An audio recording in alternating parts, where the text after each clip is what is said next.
Bien, bienvenidos a Espacio Filosófico, proyecto de divulgación filosófica. En esta ocasión tenemos una pregunta de la Universidad Nacional Mayor de San Marcos, pregunta de emisión del año 2025-1, pregunta 84. El poder y el Estado han sido objeto de reflexión filosófica durante siglos.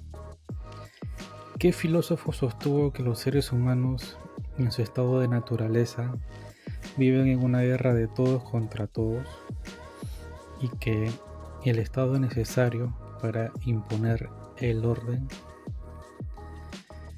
¿No? En esta reflexión filosófica vemos de que muchos pensadores, muchos filósofos se han dedicado a analizar, a estudiar la política, el Estado, el gobierno. Entonces, varios de todos ellos, de muchos que han se dedicado a ese rubro, ¿qué filósofo en específico nos dice que los seres humanos en estado de naturaleza, en un estado primitivo, un estado inicial, cuando aún no se organizaba como sociedad, cuando su cultura aún no estaba desarrollada, su cultura cívica, su cultura social? ¿Qué filósofo dice que el hombre en ese estado vivía, o los hombres viven, en una guerra de todos contra todos, y que el Estado es necesario para imponer el orden? Alternativas. Las alternativas son John Locke, Karl Marx, Jean-Jacques Rousseau, Thomas Hobbes o Nicolás Maquiavelo, ¿no? John Locke, filósofo inglés, finales del siglo XVII,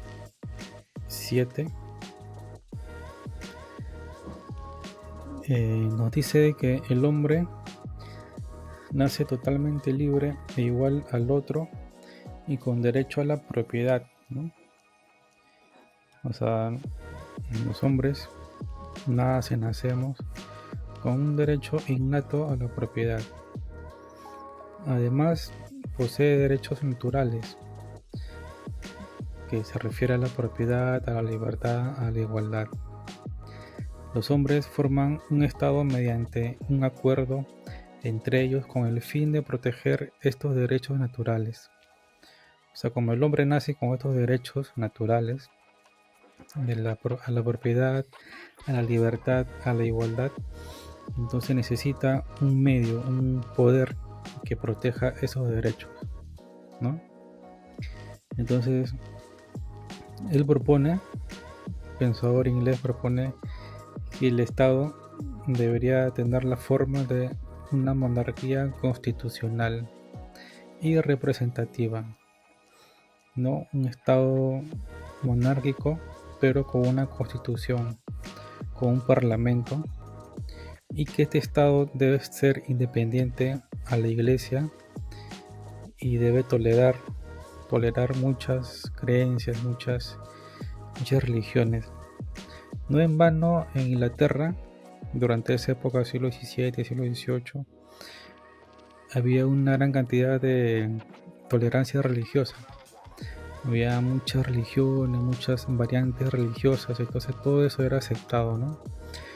Se ve de que en ese contexto había una mentalidad libre, un pensamiento libre.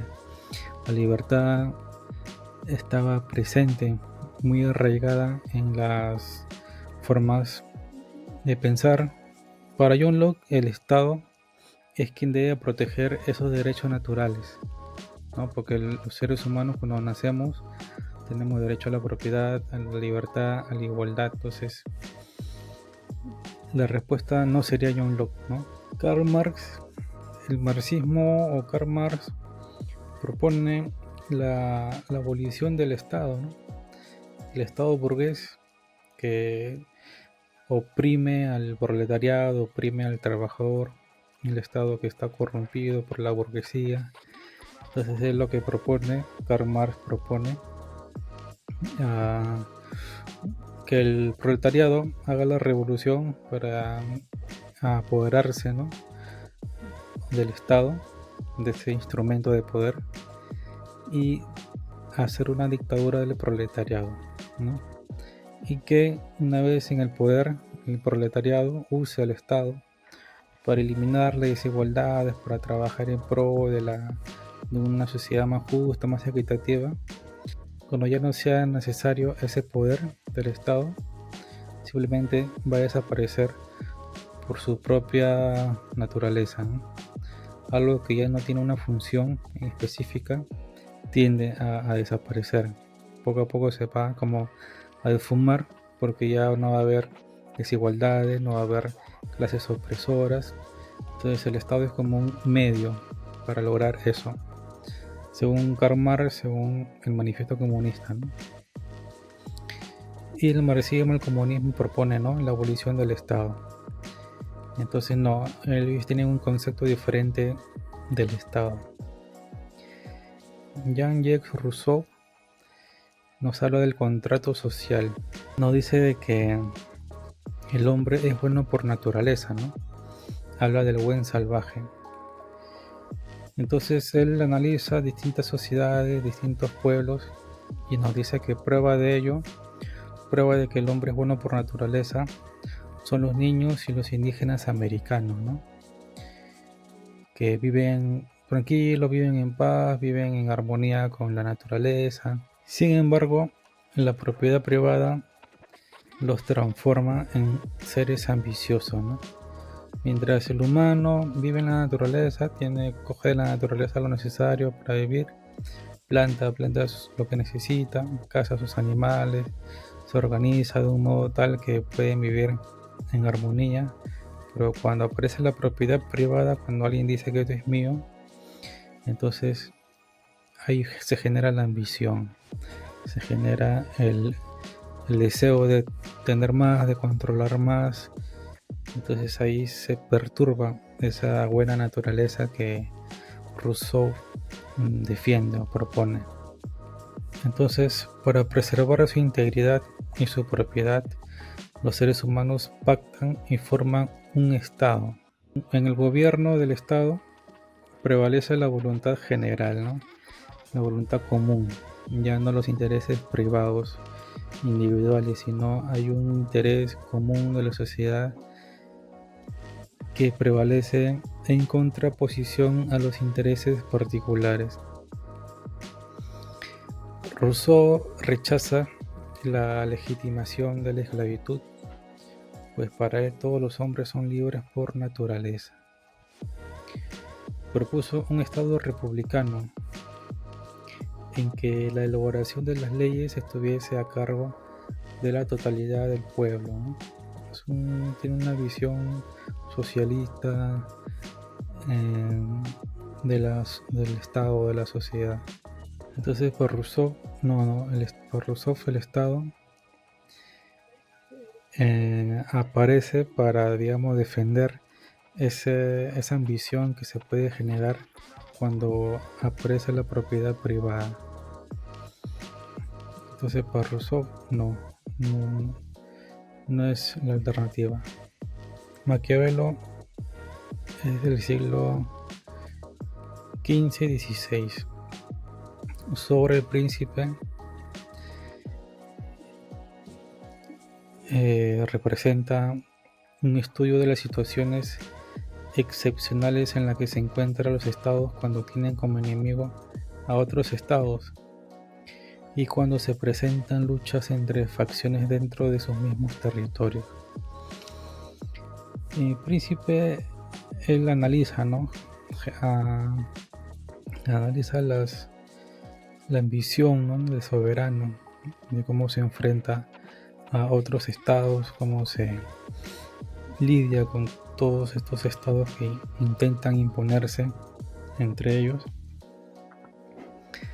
Entonces Maquiavelo recomienda, para salvaguardar la seguridad, la justicia y el bien común, En estos escenarios complejos, en donde el poder, la ambición del poder se pone de manifiesto, entonces lo que él propone, concentrar todo el poder en un solo hombre.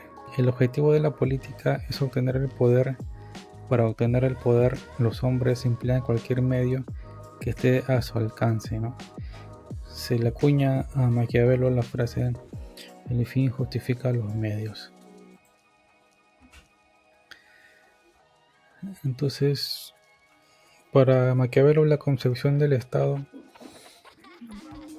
se define como una entidad necesaria para controlar, ¿no?, a la sociedad, a la población. Y Thomas Hobbes nos dice sobre el Estado lo siguiente: un filósofo inglés, finales del siglo XVI, comienzos del XVII, su obra principal fue El Leviatán. Nos dice que el Estado es una organización todopoderosa que absorbe íntegramente la voluntad de los individuos con el fin de garantizar la paz entre ellos, ¿no? ¿Por qué? Porque el hombre es malo por naturaleza. En un estado natural, cada quien busca su propia conveniencia. Todos luchan entre sí por preservar sus intereses individuales. Él coloca una frase que es: el hombre es lobo para el hombre. Y también su frase que nos dice que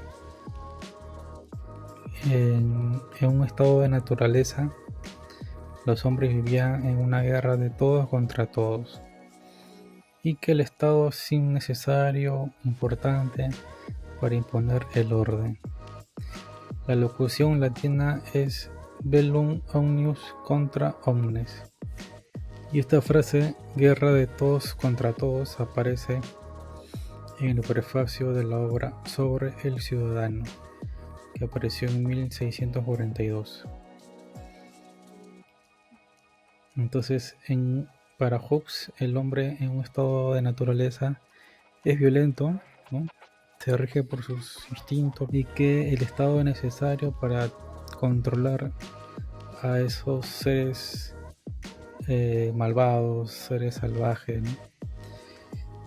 Y él nos dice que la forma de gobierno más conveniente para mantener el control de los ciudadanos es la monarquía absoluta, ya que un poder político centralizado siempre es más eficaz frente a individuos intrínsecamente inclinados al desorden y al caos.